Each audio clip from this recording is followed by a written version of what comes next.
Good morning. This is Mr. McMurray, and we are here at Introduction to Acids and Labs Pivot Lab for this chapter.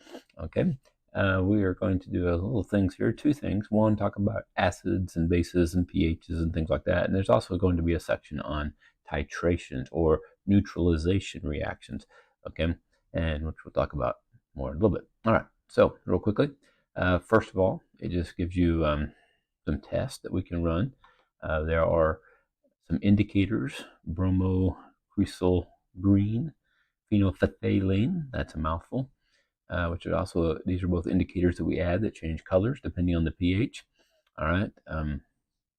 Conductivity, do they conduct electricity, which is basically just a light bulb with two wires sticking out, and we stick it in the liquid. If it can conduct electricity through the liquid, then it will, in fact, turn the light bulb on. If it doesn't, then it will stay dark, and of course, the better it conducts, the brighter it will be.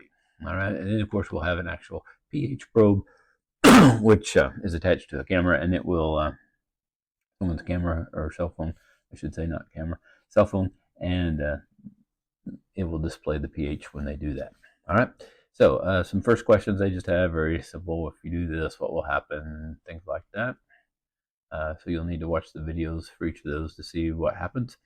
All right, and then it will have you practice and find the pH. Just make sure you're reading the pH probe one and write that down. All right, then once you've kind of got the hang of how those work, it's going to give you these excuse me, a chart to fill out, and you're going to have 6 different substances. Okay, A through F, and so you would just say which substance you're doing. Okay. Well, actually, I take that back. Based on the pH. So if you do the pH one, you can put which ones, what letter was that had the pH of 0.75, or which one had 2.4, and so forth. So I do the pH first, and then you can at least put the letters here. And then based on that, you do each of these other tests and put your results down. Were they yellow or blue? Do they turn phthalate pink or colorless? And conductivity, dim light, no light, or bright light. Okay, that will give you your information there for the different substances. All right, once you're done with that, then you can move on. And it's going to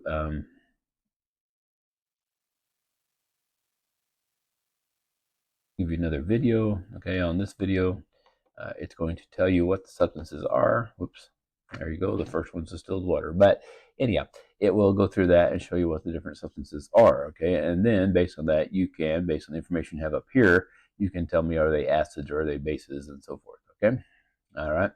And then it's going to talk about your results and the observations of some of your tests. What did they show or not show? And stuff like that. Okay, and then same thing there and there. All right, about the test. Okay, and that's basically just kind of getting your introduction to some of the basic chemicals that are acids and bases and how we detect which ones are which. All right, and then we're going to move on to titrations. Titrations are ways to measure how strong an acid or base is. Okay, and it can work either way. In this case, you could have an acid, hydrochloric acid, HCl, right here, and you could add drops of a base in AOH, or sodium hydroxide, which is basically Drano or lye, things like that. And based on how much, the stronger the acid is in here, the more sodium hydroxide it will take to neutralize it. And so based on that, you can see how strong it is. The more sodium hydroxide you have to add, then you can tell exactly how strong. A lot of the other color indications that we did up before just tell you if it's an acid or base, or in a certain range of acids or bases. This is very specific. You could even figure out the number of moles if you just really wanted to, and we could allow you to do that, but we're not going to do that much. Okay, so you could very well do that if you wanted to, but you could also do this the other way around. You could have a strong base down here, and you could add acid to it until it is neutralized. Now, someone says, well, how do you know if it neutralizes it? Well, you would have to have some kind of indicator that's going to change color, and we're going to use phenolphthalein, okay, which is what we'd used in the previous one up there. Okay, first of all, you're going to have you write the formula. It is a replacement reaction. It is neutralization reaction also, but in this case it's going to be a neutral replacement, double replacement also. All right, then you're going to watch the video. Okay, now this is your acid down here in the bottom. You are adding drops of it through the pipette here. All right, notice when we read the pipette. Water, because it has polar, it is attracted to the sides and tries to climb up it. And then other water molecules climb up with it. And so they climb up around the edge of it right there. Okay, this is called the meniscus, and it gives it kind of like a bubble shape. If you're reading the amount, this amount crawling up the glass is not very much. So we read from the bottom of that bubble looking thing, the meniscus right here. So this one's still about 0, even though it's maybe a little less than 0, but pretty close. Okay, so we're going to call that 0. You always read it at the bottom of the little curve thing. All right. Now, there are actually some plastics I've had that do not tract water and let it climb up the walls, and it will actually have a straight line across, which is kind of handy. But most glassware and plastics that we use in the lab will have this meniscus. All right. Now, what you're going to do is not going to change anything because there's nothing you can change. All right. You are going to run it, and it will add phase to it. All right. They've already added a indicator to it, the phenolphthalein. Now, when the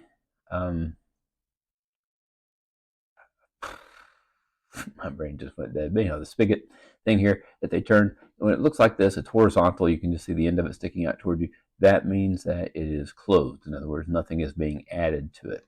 Okay. Now, if we run it a little bit, you'll see that when they turn it up like that, okay, then that means that they are running liquid into it, okay, and so forth, okay. But so when you do a reading, you don't want to do a reading when it's still pouring open. You want to make sure it's horizontal, they've turned it off, and that way that the amount is not changing while you're trying to read it, okay. So that can be very important there. All right. So let me get out of this. Okay, my computer kind of froze up in there. Hopefully yours won't do that. But basically, it's going to ask you some questions about it, about whether it's clear, whether it's pink, what does that mean? Talks about the spigots right there, valves, whatever. If it's vertical, that means it's open. Horizontal means it's closed. All right, and then it will just ask you some questions about it. It'll ask you how much sodium hydroxide you had to add to it, etc.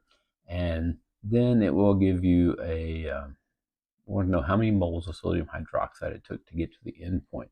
There will be a hint that will explain to you.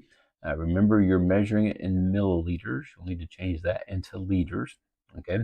And then you just multiply that times the molarity of the solution. So anyhow, it's got a hint there and kind of tells you that when you get there. And then basically answer a few more questions, and that is it for that lab. All right, hope you enjoy. Have a good day.